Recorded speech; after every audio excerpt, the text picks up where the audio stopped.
Kailangan ba talaga ng vitamins or mga supplement para bumulto ang katawan ng ating mga alaga? Sa tingin ko mga par, depende. Kasi itong akin, kahit hindi ako nagbibigay ng vitamins, still bulto ang katawan, hindi nakasakit, maganda ang balahibo. Ang sekreto lang mga par, talagang sapat na patoka, malinis na tubig, and malinis na kulungan. And sa tuwing umaga, binibilad ko yan dyan mga par, and every month, nagpapaligo, nagpupurga, and nagbabacterial flushing.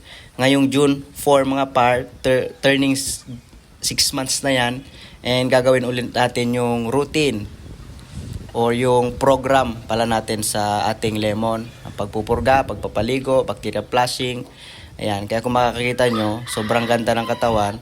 Ito nga pala mga para mga bloodline, galing ito kay Sir Eddie Shoson and Sir Rocky Ligaspi. Dark side yan mga par, mga boss. And Picom, bagong pungos yan mga siguro 3 araw nang nakalipas. Pinungusan natin dahil umaharang na sa kanyang mata.